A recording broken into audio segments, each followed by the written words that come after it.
happy to have Korie here, who is a friend, a mentor, a coach. I have learned so much from her. And of course, you guys know her from writing the book, if any of you follow her there. And of course, her and Lisa and Ashley have this great book out, and which I would highly recommend to anybody. But welcome, Korie. Thanks for being here. Thanks. I feel like I was host, and then I was, I was a guest, and then I became host, and now I'm tech support. So, like, you know, it's great when you have friends that can do multiple things for you in your life, right? That's the goal here, right? Always find people that can help in multiple areas. Yeah, well, and we had something happen on Zoom that I've never had happen, and I thought I'd gone through all the Zoom tech difficulties before, but always something new. And so it's always good to have somebody else there, especially somebody that is used to this kind of things. So you have a wonderful show, writing of the book, which is every Monday, correct? We do it every Monday. We are committed every Monday. However, there are some Mondays that we don't make it due to other professional or personal conflicts. But so we do our best to be there every Monday. We've been doing it for over 3 years, which is amazing. And we plan to continue into 2024. So awesome. I know. I was watching it all the time. It was on Thursdays. Mondays, I end up watching the recorded version a lot. And we've actually stolen a few of your guests before and had them here. So, but we talk a little bit different. We're more like, it's to get to know people. We want to know what their natural things are, what they love, enjoy in life. And I know you are a mom. You have 2 boys. Is that correct? And you're on that golf course a lot. So do you play golf? I do. So I don't play golf, but I do want to just say I am the world's greatest caddy mom ever, which I'll talk about in a second. But I want to thank you and Lori. I mean, you guys put together this really great concept. I mean, I love the idea of unlocking freedom in nature and art, and that's awesome. And what I really liked about when I kind of was preparing for our time together, your pillars that you talk about in your business. So I just before we dive in, I just wanted to honor what you and Lori are doing and how amazing it is. And that, you know, I know Lori was on for a few minutes with us. She's in Costa Rica, helping to just create more strength within your community that you're creating and the work that you're doing together, which is so cool.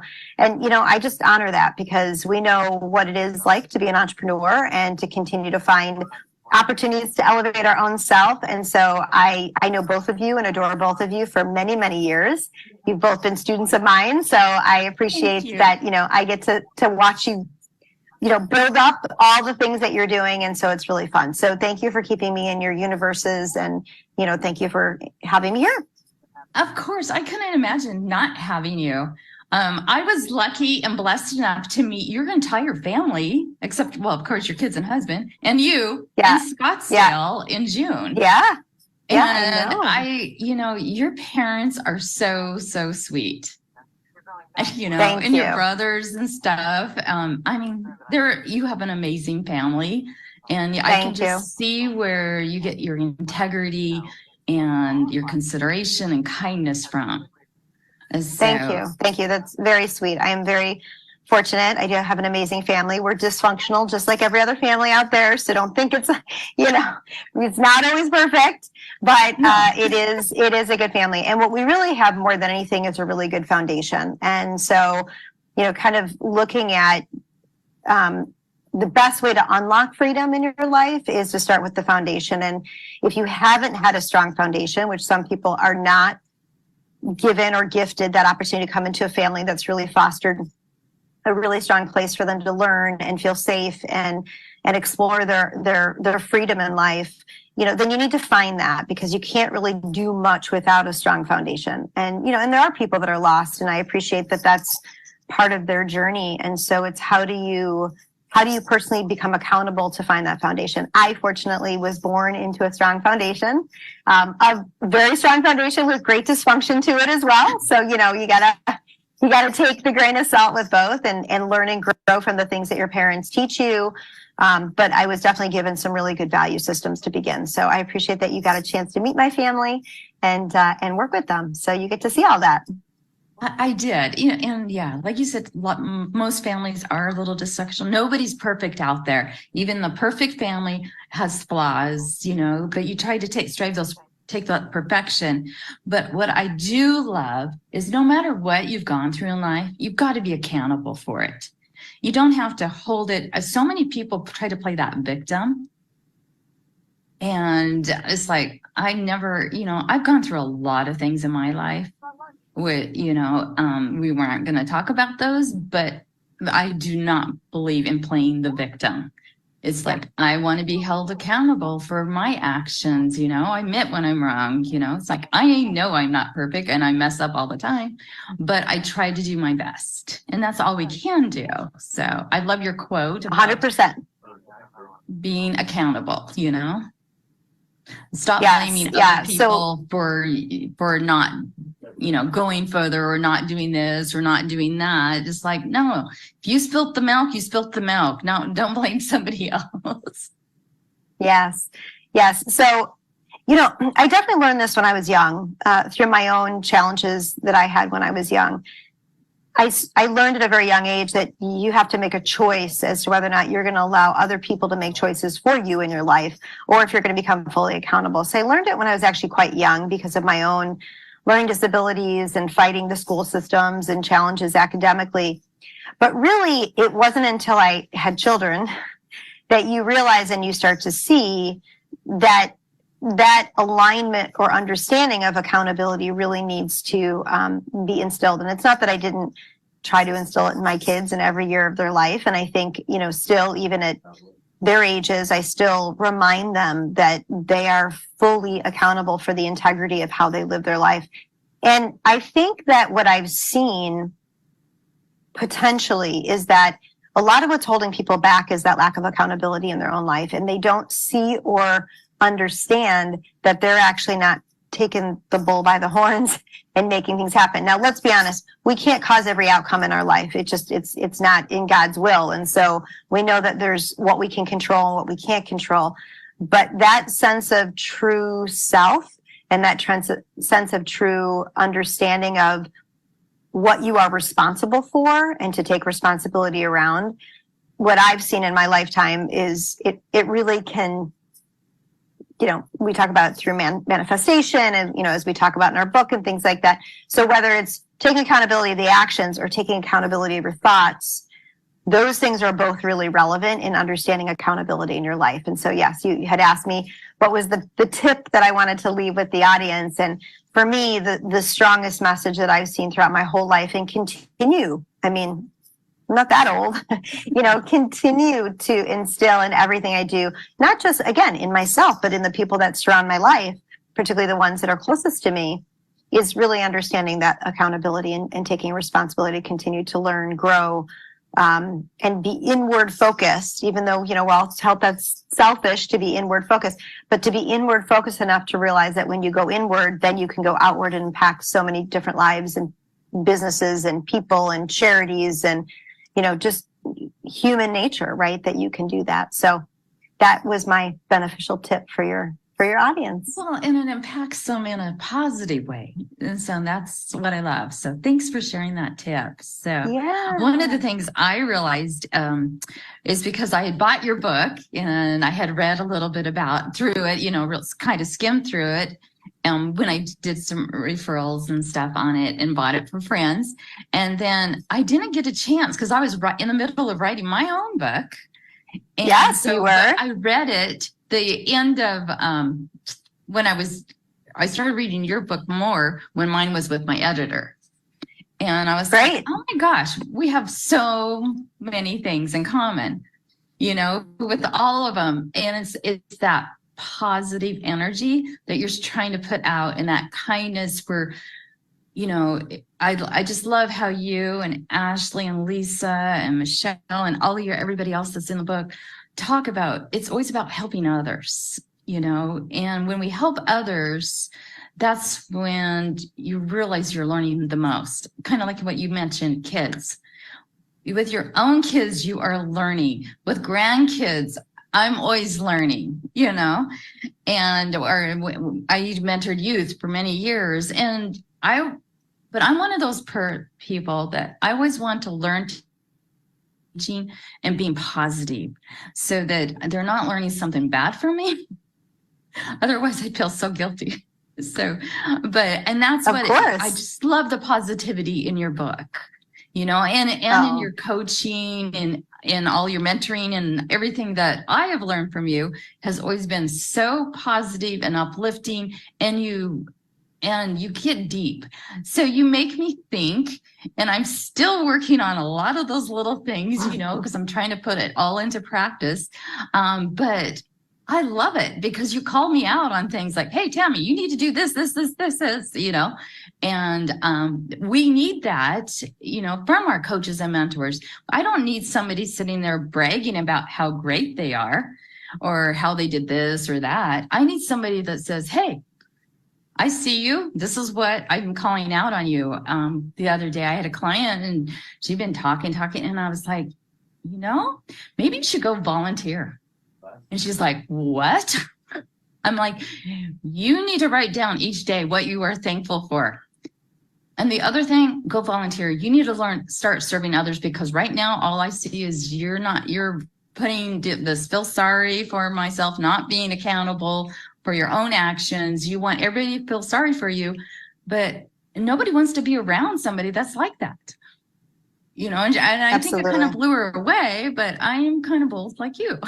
When I talk to my clients. Good for you. That's how you have to be. Thank you.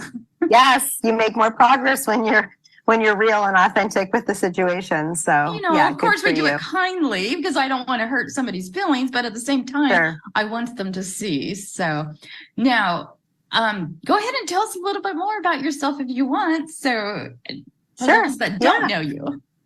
Sure. Well, so positivity has been something that I have grown up to understand. My mother is a very positive influence in my life. She always has taken the time to feed us how brilliant we are, how smart we are, how pretty we are, how, you know, so she's of course, typical mother, like absolutely adores her children.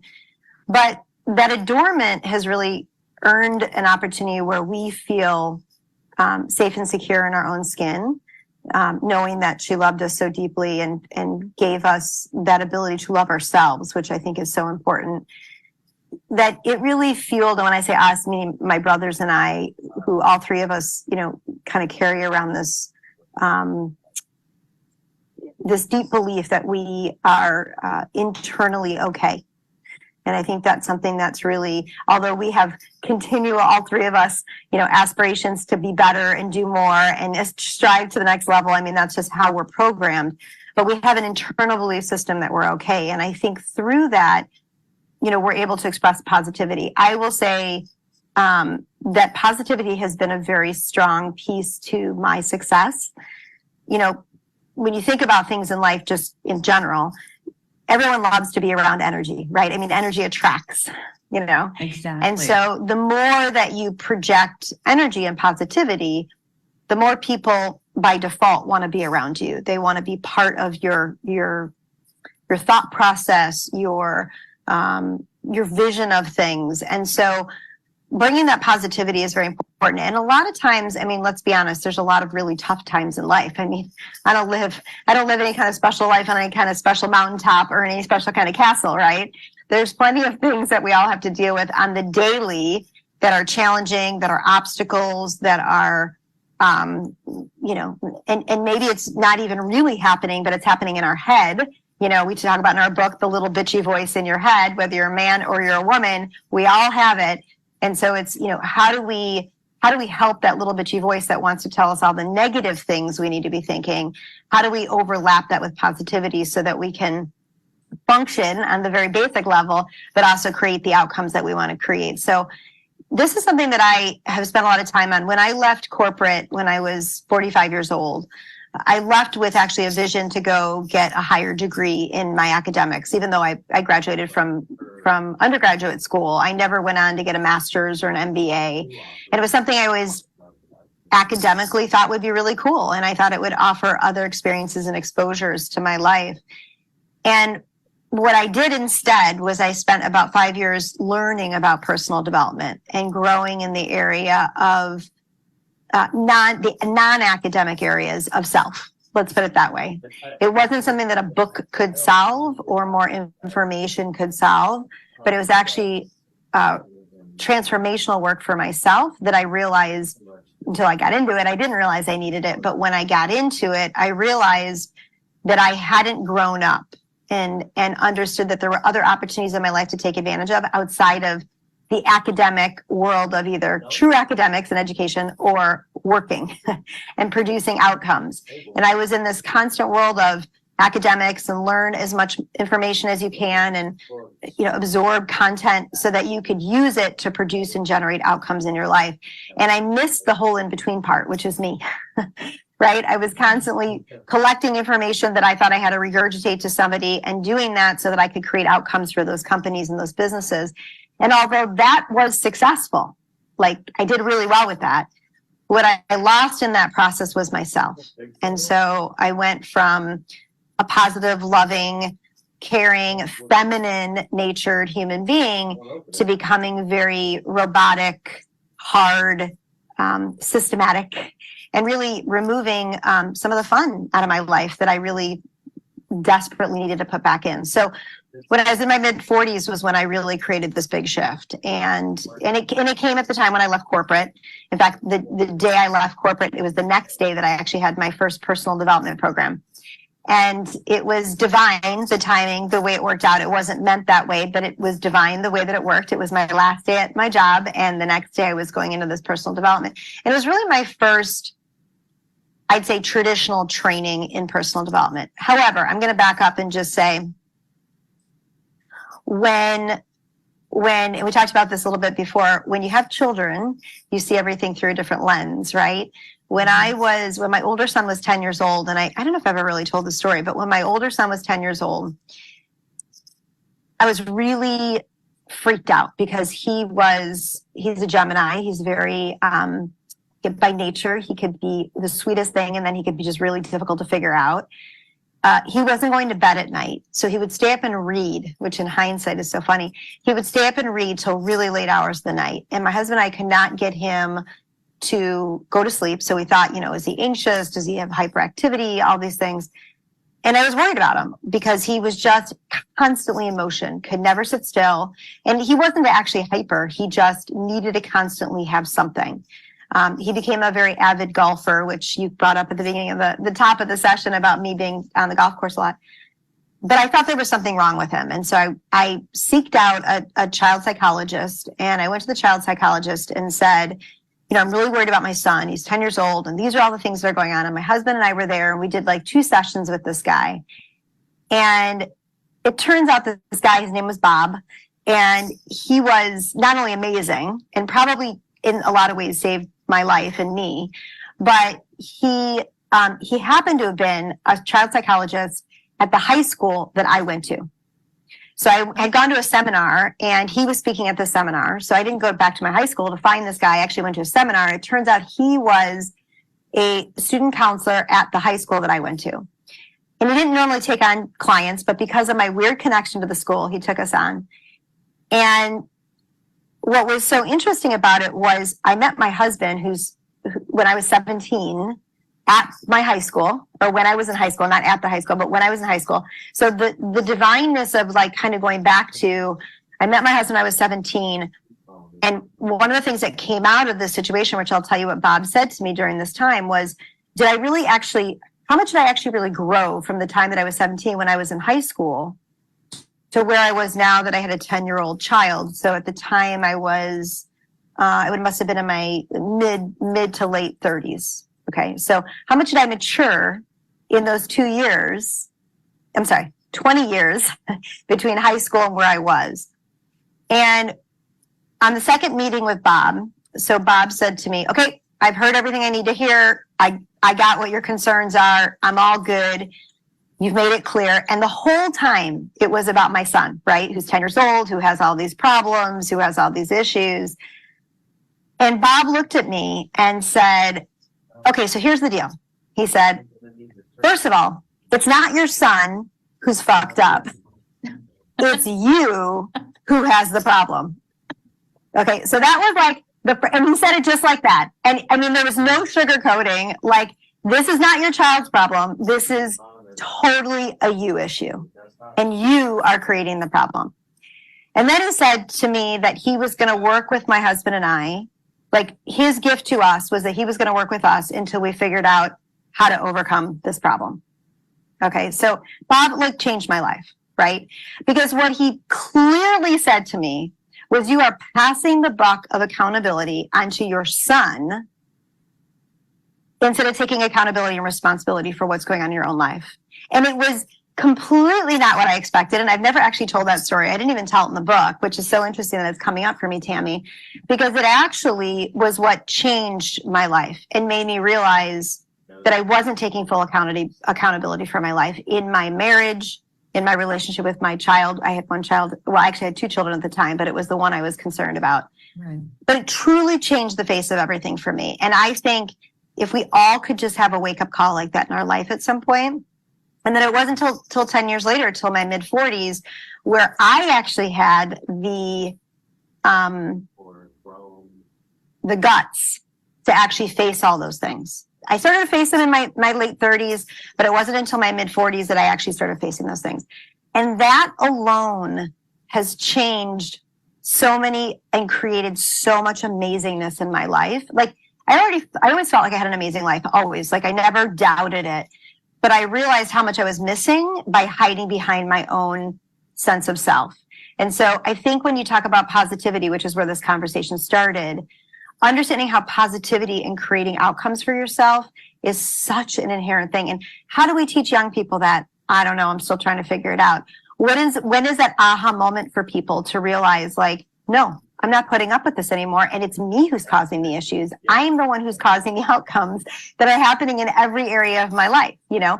And if I'm not causing it, then I need to be accountable enough to walk away from whatever that issues are that are going on that I can't control, right?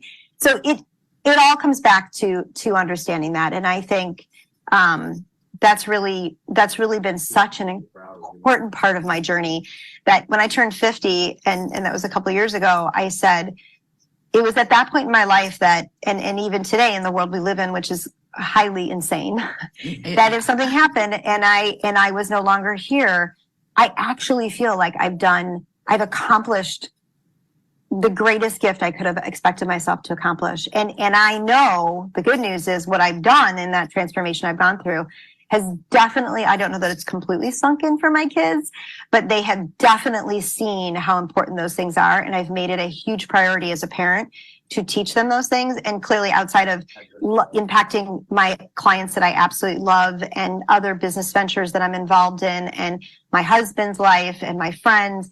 But for me, my children are my legacy, and they will carry on the richness and value that I can leave and instill in them. And I feel like I've done that, you know, and I will continue to do that until I'm no longer here. But that is our responsibility as parents and as good humans to the earth and as good citizens, is to continue to evolve ourselves and evolve those that are closest to us that we can impact. If we all did that, we know that the earth would be a much better place. And it's not very kind right now. It is not very kind. And so if there's a message I can impart for everybody to consider is, where can you leave an impact beyond your own legacy that you can pass on to others? And you said to your client, go do charity, right? Go give those value systems to other people. Yeah, because then you internally can see what you need to do more of to get there. So I love that. Thank you for letting me tell that story. That was actually really cool that I thought about that, because I hadn't thought about that in years. Thank you for sharing. And what's funny is I know several counselors and therapists. My sister's one. And they say, they a lot of times say, if only the parent would realize they're the problem. I realize that by a mile, right? It's, you know, a lot of times we're always thinking it's the other people or so, and then we realize, oh crud, it's me. And that's why I said, when I'm working with youth and I knew, it's like, I'm not going to use any excuses from my past, because my past was not the Leave It to Beaver type household. It wasn't at all. It wasn't like your household. I wish it would have been, but it wasn't. So, but going through the scare of having the brain injuries and stuff showed me that you only have, I might not be here tomorrow. So it's like, what can I do today to help others? And one of my young clients, she's only 16. And when I'm coaching her, I have her writing down every day what she's thankful for in her journal. And then I also have her doing 5 things a day. It started with 1. At school, I want her to smile or say a kind word or help somebody or sit by them, to help her. And she's loving it, and she keeps adding more to it, but that's what I want to see. I want my grandkids to be those kids that are reaching out, helping others, and sharing that kindness, because one of my, it was a pastor a long time ago. They used to stand on the corners and have signs up and like, you're going to hell and all this stuff. But what they realized, when you're shouting and screaming all the time, nobody wants to listen to that. Nobody wants to be around you. And they realized they didn't help anybody for years. So it wasn't until they started loving on people, being kind, helping, that they actually made a difference. And it's like, when you hear stories, when people realize it's not about shouting and protesting and stuff, it's about being kind and being that example of what we want to see in others. And like you said, when I was down in Scottsdale, I was in rooms filled with nothing but positive people. It was so amazing, because it gets you so energized. Or when we're talking on the phone, or when you're one-on-one, when you're not around somebody positive, it's like you come depressed. Or if you turn the news on, after 10 minutes of the news, you're just like, oh my gosh, I can't listen to that. If you start your day with that, it's not a positive way to start the day. No, not at all. And I like that you brought up kindness, because look, as hard as I've been on myself to find better pathways and, remove some of the things that I allowed to become, I was too occupied on in my life. Also kindness for self, right? I'm all about, I am not inherently a selfish person, but I've realized how important it is to be selfish in our lives, because the more that we inherently look at ourselves first, and it's good old saying, put the oxygen mask on yourself first before you put it on somebody else. That inherent saying is really so true. And so, before you can give kindness to other people, or maybe while you're giving kindness to other people, you can realize how you can be more kind to yourself, right? And so, in the time of my beautiful friend Bob evolving all the things that I realized, I would call my husband after these sessions and be like, oh my God, I'm like so horrible. Like you start to unreal, but then there's the beauty of being kind to yourself. And that, the reason why we're given life is to evolve in life. And so it's not just about beating yourself up, but it really is about loving all aspects of yourself. And I do talk about this in the book, and about how important it is to understand that, we all have strengths. And it's really important that because I have weaknesses for sure. There are things I am not good at, and maybe I'll be good at some point in my life. But even if I will be good, maybe in my mind, I won't be as good as somebody else. But when you look at it from the perspective of I have great strengths, I am going to play to those strengths. And I do every day, I do every day. And I know that it works out to my benefit, right? So sometimes we don't have to just focus on the challenges or opportunities that we face in our lives, but focusing on those positive things helps us to combat or overcome those things. Because let's be honest, we are not going to be perfect people. I am, as I've always said, perfectly imperfect. And so that's just how my life is going to be. But I'm okay with that, because I know that I have a lot of things that I can offset with the things that may not be as perfect, with the things that are really strong. So lean into your strengths. Don't allow all your weaknesses to keep coming up. That's where we talk about, the voices in your head telling you you're not good enough, and you're not smart enough, and you're not you're not able to do those things. That's just our voices talking to us and trying to, self-doubt ourselves, right? And so it's our responsibility to catch ourselves when we're in that position. It's our responsibility to make that shift. And I say lean into your strengths, because we all have amazing things. Tammy, you have amazing talents behind who you are. And, we could either lean into those talents or we could lean into all our weaknesses. And I'm all about, let's lean into those talents as much as we can, right? So that's the significant part of how I try to operate, even when I'm yelling at my kids. Exactly. Well, and it's funny is like, I'm thinking like, okay, when I'm creating trees and stuff, I want it to be imperfectly perfect. Does that make sense? Because no tree out 100%. There is exact. No, nothing is the same. And I find when I'm hanging out, if there's somebody's really negative, I walk away, because it's like, I don't need that. If they're tearing you down, always making fun of you, they're not, giving you at least a, like, hey, great job, occasionally, support, positive, then they're really not your friend. And I don't care if it's family or supposed to be a so close friend, but if they're always negative, you need to find new friends, or listen. Oh, and what's sad is because there's so many people, they're so into themselves anymore. It's not about helping or caring for anybody else. It's always about them. And you are totally right. We have to think about ourselves, but we have to surround ourselves by these, like you said, by positivity, the kindness, and we have to get rid of that self-doubt, because some of us have been around those people who told us, oh, you can't do this. You're too ugly. You're too fat. You're too skinny. All of those things. And it's lies. I mean, I remember Danny told, you're too short. Your eyes are too wide apart. There's no way you could ever model. And yet I was hired, by Elite to model for, which I did for like 10, 13 years. So, and I had a blast. But amazing. Just because somebody says that, they were just negative people. Don't hang out with those kind of people. Hang out with positive people like Korie. Right. Well, and that leads to your second pillar, which is possibilities, right? And I just think with the last few minutes we have, I'd love to talk about possibilities. Go for it. Because there are always possibilities of new opportunities in our lives, kind of around every corner, every single day.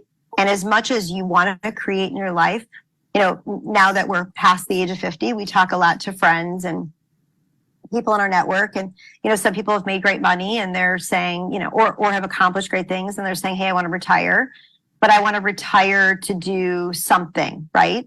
And so we have a lot of these conversations going on. When are you going to retire? What are you going to do next? What do you want to create? And I have a great friend and I absolutely love her. She is a really good friend of a couple of my girlfriends who have been telling me for years to meet this woman. I met her about a year ago. We became fast friends. She is incredible. I told her, I feel like we don't necessarily the same personality, but she's like, I've met my match. Like, she is a go-getter, grinder, constantly creating. She's older than I am by maybe 6 or 7 years. And she's not stopping. Like, she's created amazing financial wealth, amazing security around her. She's got amazing family. And she is so not stopping. And she is an inspiration for me. So no matter what age we are, no matter where we've accomplished in our life, finding people who can continue to inspire you is important. And what's amazing is that she called me up recently and said to me, someone said, someone gave her some negative feedback about something she was doing or thinking. And she called me to talk about it. And I thought, these are things that come up for me. Like, people come to me sometimes and say, I don't know why you're managing so much stuff. I don't know why your life's so complex. I don't know why you want to take more stuff on. I don't know why I don't know why you're moving at 90 miles an hour at this point. Like, don't you want to just chill? Don't you want to just watch Netflix? And that I've never watched a series ever. Even until about a year ago, it was the first time I ever watched a series. And it was during the winter when, we're kind of locked into our houses here in Chicago. And my husband put something on and I kind of got addicted to it. So I watched this one series and I told him, never again, do not show me another series ever. Because that was like 10 hours of my life I spent on this thing. But that's not my life. My life is I want to continue to impact, find ways to create, more financial wealth for our family, more education for our family, more intellectual challenges for our family. Like, I don't like to go out to dinner with people and not talk business. Like, and I don't mean it has to be my business. I want to talk about your business. I want to know what's going on in your business, because something you tell me about your business is going to make me learn to think differently, right? And so I guess where I want to end that is possibilities, right? The possibilities are truly endless. And my husband and I each own our own businesses. We own a real estate company that's flourishing, which is our side gig. We're in the process of potentially, if it all works out, acquiring a new company. Like, we are not stopping. We are not stopping. In fact, we're going to be empty nesters next year, and we're saying, how are we going to fill this time? And is it going to be volunteer work? Is it going to be building new businesses? Is it going to be with new people? Is it going to be with new opportunities? But we feel like as long as we can continue to think, God willing, have the health to be able to push us through, we want to keep creating possibilities for ourselves, for our children, for others, like employees or partners, people that we work on this journey with, and the possibilities can be endless. So I say, and you know this, that I say this, and I talk about it in my book, you need to be uncomfortable to be unstoppable. And when we get too comfortable, financial, job security, whatever those things are, right? Feeling loved by our husband, whatever it is, what else do you need? We sometimes stop being unstoppable. And so my truest story will always be, don't ever get comfortable so that you can continue to be unstoppable in your life. And that will give you just this freedom to continue. And the three pillars you talk about: positivity, possibility, and productivity. Those are the three things. And I love that your entire program is founded on that. So again, applaud you for continuing to remind people of these important tools that they need to be using in their life. Thank you. Well, and I agree with you. I mean, I grew up on a farm. My grandparents had huge ranches, and you never heard retire, that word. Right. And so when people go, are you retired? I'm like, I don't plan on retiring. I plan on keeping doing everything I'm doing now. It's like, yes, learn to love, do what you love. And, and like you said, when you enjoy what you do, it's not a big deal. It's like, no, I enjoy talking, listening, learning from others, having those positive conversations at dinners, learning about their business and stuff, I mean, one of the things we're doing with Unlocking Freedom in Nature is designing retreats, to helping people to realize, take a quick break, walk outside. But part of it is for them to learn to really see what is out there, to really see what's in front of them, whether it's inside or outside. Because a lot of times we don't take that time. We don't take the time to listen. And so that's kind of what our virtual retreat that's coming up next week is going to be on, is teaching them how to listen, how to see different things. We're trying to approach it a little differently than most places, businesses. So I don't know. That's just what's been on our heart, and then we're taking it there. So I love it. Congratulations. Thankful, but we have that question. So your sons are both, they're both golfers, correct? They are competitive golfers, yes. And they seem to be doing very well. But that's not. They are. I mean, look, at any sport at that level is extraordinarily competitive, and it's it's tough. There's somebody else younger, better, stronger. I mean, it's constant. That is life, right? People are always gonna, some days you win, some days you lose. But it's really interesting, and I'll leave you with this thought. My son just finished his college application, so he just applied to all his universities, my younger son. And he wrote his main essay about what he calls his greatest teacher, which was golf, and the experiences that he's had through his life of golf and what it's taught him. And to me, the sport of golf, and even before, I actually didn't help him write it. He wrote it. I helped him edit it, as a good parent should, right? But it was very Your mom knows about warming to understand that all of those principles, values, and systems that are built into the game of golf are what really he recognizes. So the game itself is great, right? Like he plays, he wins some, he loses some. He'll play golf forever. He'll always be able to go out there and, you know, kick butt on the golf course, and people will be impressed with that. Can't really hit anything, but I physically, it's a great, right. It's a fun sport. You get to, you know, good camaraderie. I mean, I'm out there all the time, even though I don't play golf. I'm out there like every round I can be with the kids and my husband. But it's the principles and the values that are inherent in the game of golf. And this is truth in a lot of sports, right? I grew up an athlete as well. But in golf in particular, which is a very mental sport, but just to stay focused on that, is also, there's a lot of really important things between honesty and integrity and humiliation and, you know, all those things that go along with being a high profile athlete. My son was the team captain, and I was his coach, and I didn't know this, told us when he wrote his letter of referral that the team at the high school that he goes to is actually, it's the most competitive team to make at our high school. That's how hard it is.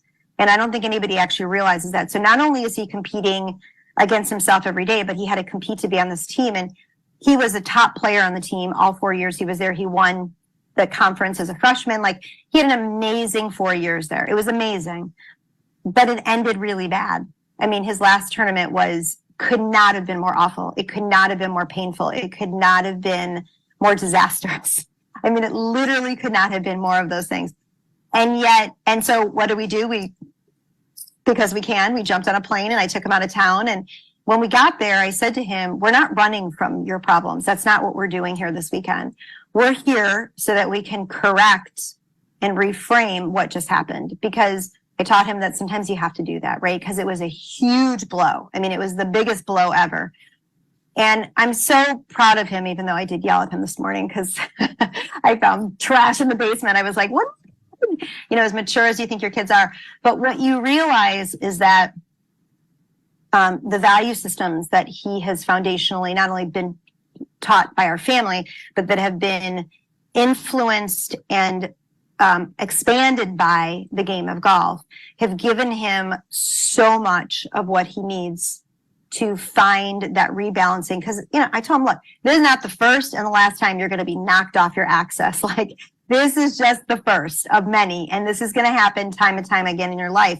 And so this is a great lesson for you to understand, okay, I was just knocked on my tail, like harder than I ever thought was possible, ever.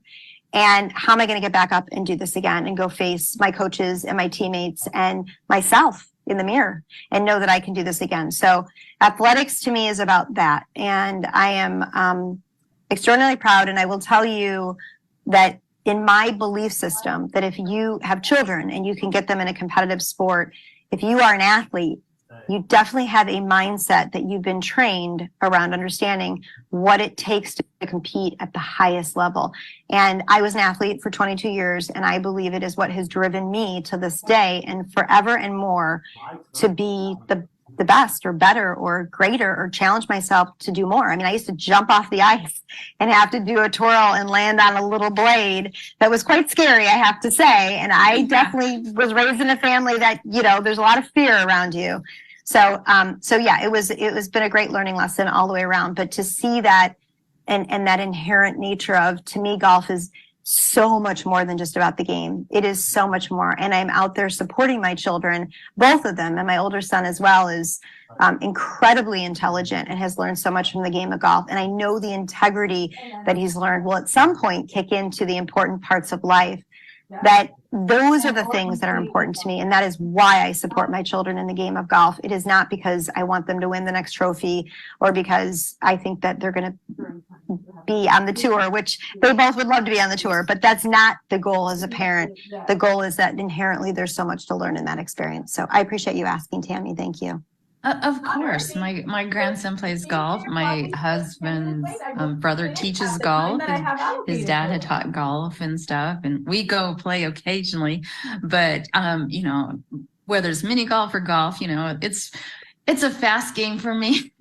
We won't. I don't keep score. Good for you. I hey, just the love fact being you're out out there there in doing nature, it, because like you said, there's so much to any team sport or dance or anything that you do, or as an artist, you have to find, it's about finding yourself.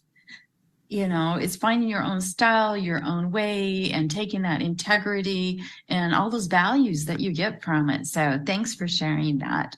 I so appreciate you being here. So I appreciate that too. And I love just ending on this note, because one of the reasons I love golf is because it is in nature, and I get to walk these beautiful golf courses and take in all the trees and the beautiful greens that they maintain at these golf courses. And I literally, rarely do I jump on a golf cart. Rarely. I always walk the golf courses to watch my kids until I'm almost dead and can't walk anymore on these 3 and 4 day tournaments. But like literally I walk. And so your message of nature is, I get that from golf. I don't play golf, but I will spend hours upon hours on a golf course because it draws me into that experience of being part of nature. So I love that you encourage your audience to do that and find that, and good luck on your virtual retreat. I hope it's really amazing for you all. Well, thank you so much. Well, it's a first, so we're going to see how it goes. I'm sure it's going to be great. I'm sure we'll make some mistakes, but we're going to have fun. That's awesome. And we're going to, and you're going to impart your wisdom, which is also share our experiences. Yes. So.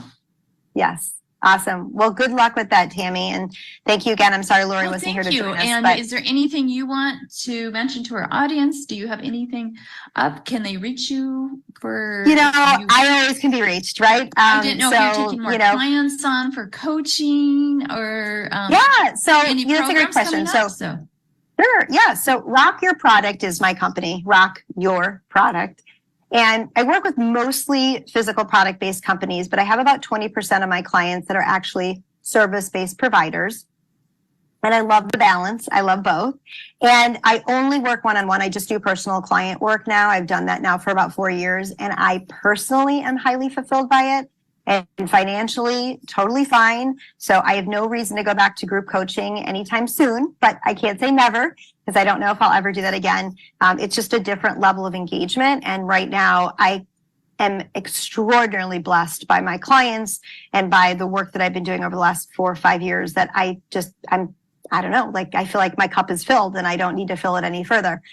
I'm always looking for clients because I always want to impact people. In fact, I have an interview Thursday with another potential client. I try to keep my client load at about 20 clients a year, so it stays small, but I am very committed to my client work. And I know that I have a couple spots available for 2024.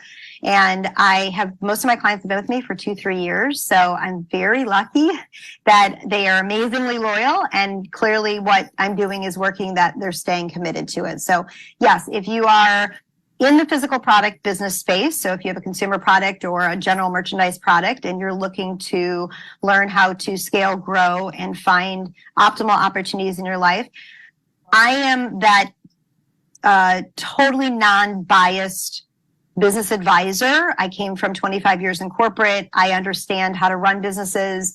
I traveled all over the world. I still travel over the US to meet with clients, go to important business meetings. I was just at the largest retailer in the world 2 weeks ago with one of my clients, presenting to them.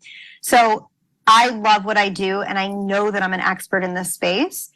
And so if you need help understanding business growth and optimization, if you need help understanding the sequence of events you need to be doing in your business so that I can help you save money, which is so critical because we could get so sucked into making decisions emotionally around our business. And I have saved my clients way more money than I've cost them. And I've made my clients way more money than I've cost them. And I think that's just a testament to why they've stayed around so long.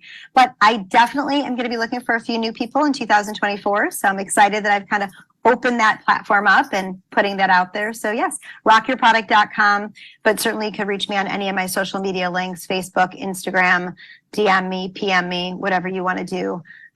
Or reach out to me, directly.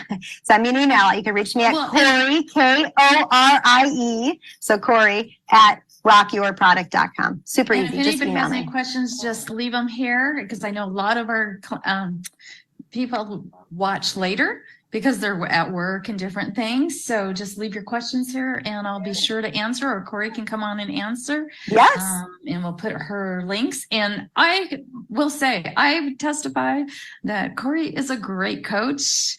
I couldn't imagine anybody else better. So I love having coaches and mentors. They help us out so much. Of course, I'm in the implementing stages, so good for you. I appreciate you so much. So good for you. And I appreciate you endorsing that. And thank you for reminding me that. I forget that I am a business owner and I probably should promote my business, but I'm very fortunate. I have people who promote for me. So, you know, I don't think about that, but I have amazing network of people who send me clients, and I'm very blessed by that. So I'm grateful for the universe. That's how it is with my art. I have people that send me clients all the time, and I appreciate it. So that's right. That's right. We always do. So thank you so much for giving me a chance to give back. And I love you and I love your community. And I'm certainly grateful that, you know, we continue to be able to share strong messages and pass wisdom on to other people in some way, shape, or form. Of course. Thank you. I love you. And I would love to have you back on even again later. So okay, sounds good. Keep me posted and I'm here to support you and Lori. Yes. Good luck with things. Have a great time at your retreat. All right. Thank you.